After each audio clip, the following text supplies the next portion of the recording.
G'day, Steve Morgan here, Australian Bass Tournaments, and I've been waiting to do this interview for a long time. It was the Rapala Crush City round of the Daiwa BREAM Series, 8th qualifying round for the year here on the Gold Coast.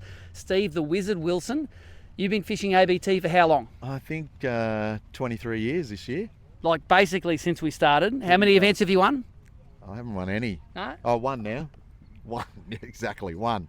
Finally got the win away, mate, That's right. and it was good to see it finally happen. You've had, I think, every place from second to last in the ABT events. How good does it feel to finally get one under the belt? Mate, it's really emotional. To actually do it after all this time. Yep. Yeah, I sort of, today when I got my last big fish, I was sort of, didn't quite tear up, but I was had this euphoria go through. Yep. And thought, you know what, I might have done this. Yeah, because you know what, when you had like that 3.3 kilo bag, someone needs to catch high threes to beat you, and that's pretty hard in August on the Gold Coast. Absolutely, it's a tough time. Like it can be, a late spawning run, which I think it is. Normally by now they've either finished or might be one patch of fish somewhere, especially in Tiger Mullet, and that's one of the last places usually.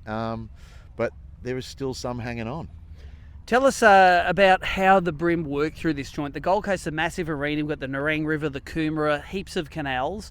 What happens from summer through winter? Like what the fish go through these seasonal migrations? Break it down for the people that don't know how the Gold Coast works. Yep, so we'll start with summer. So summertime, they're up in the upper reaches. They push up as far as they can. They chase some prawns and smaller bait fish. So they're spread right through the system. Come as it starts to cool off, the water starts to cool and they start to move down. Not all the fish, but most of them. By winter, once it gets to that 19 degrees, the fish have sort of pushed down to the bottom end of the pin and the seaway, and they're looking to spawn. So they start to school up. This year, the seaway area didn't really happen, but the pin did. So, which is unusual because where did those fish go that are coming out of the Nerang and places like that? They heard it was party was at the pin, mate. That's where they went. I think they did because it wasn't happening down here, and it was tough fishing. And once winter's finished, once that water starts to turn warmer, 20 degrees, just starts to kick up a little, like August. The fish start to spread out again. They start moving. They're very hard to find on the pontoons, and usually hard to find down the bottom end. So you really got to look for them really hard this time of year normally.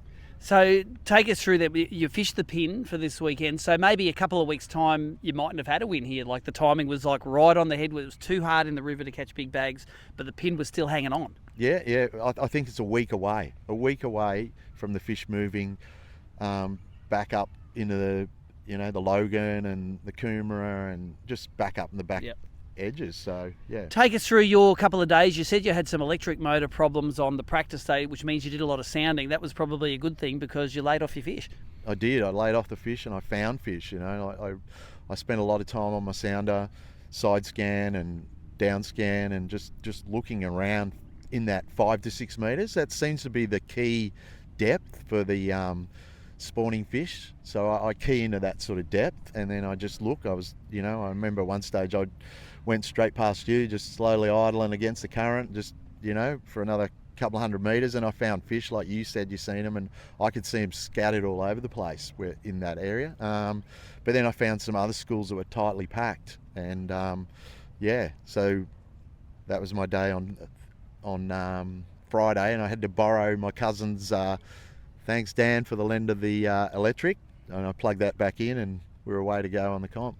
Take us through your tournament days, tackle and techniques. Where did you start and how long did it take to get some damage done? Your 2 bags, let's run through them. You weighed just under 3 kilos on day 1, but then dropped 3.3 kilos. Biggest bag of the tournament on the scales day 2. Take us through your day 1. Yep, day 1. Day 1 usually starts a couple of days before, even a week before or more.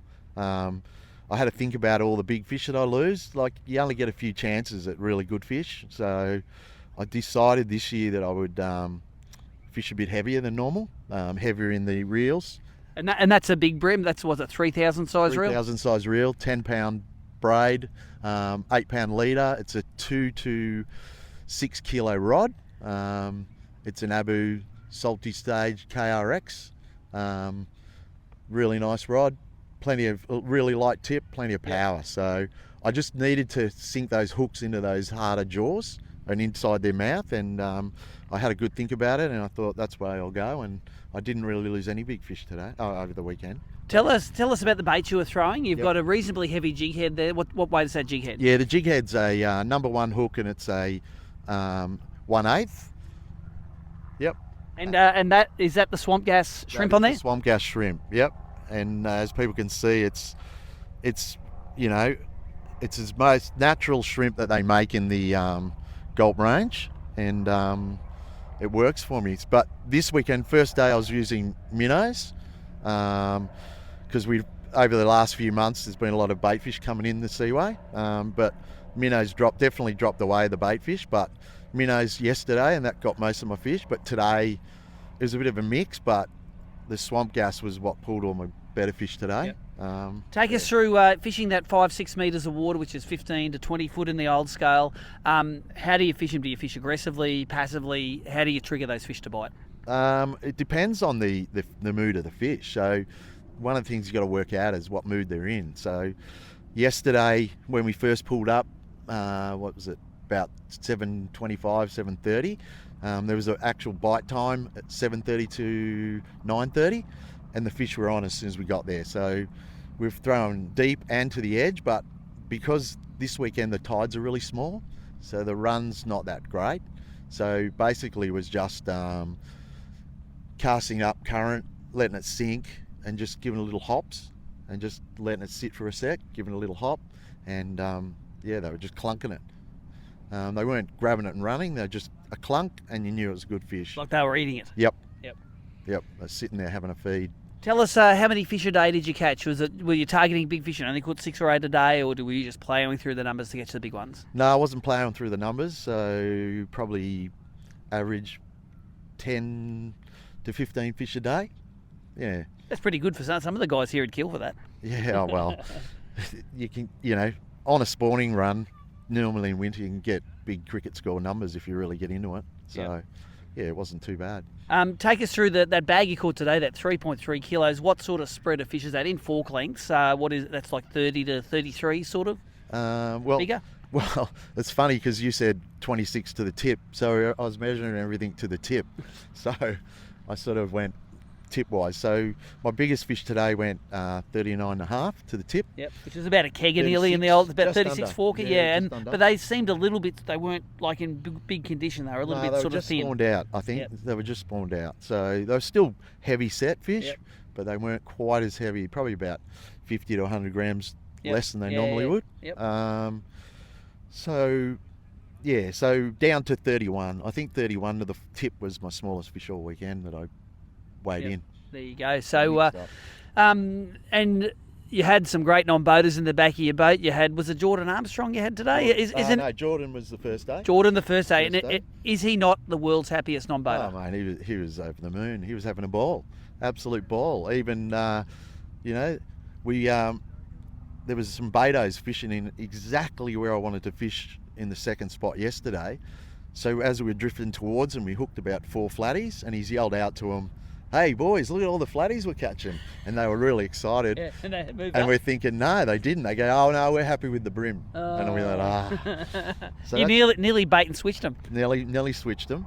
And then today, I went there to the same spot. They weren't there, and that's where I pulled me 39.5 tip. Awesome. So you're supported by some great people in this industry. You want to thank some of them? Yep, I'm supported by Pure Fishing, so Berkeley,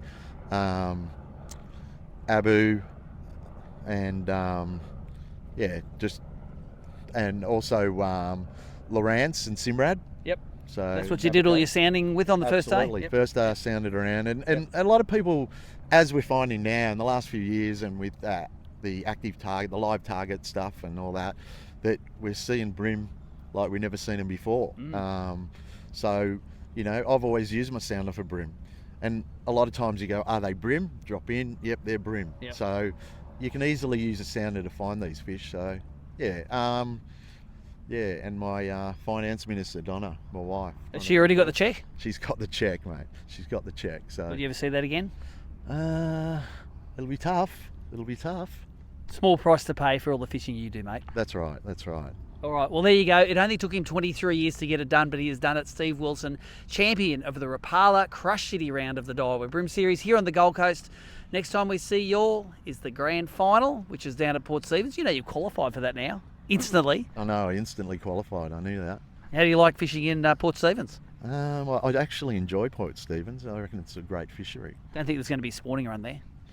No, I don't think so either, but geez, some options to fish. You going to go and do it?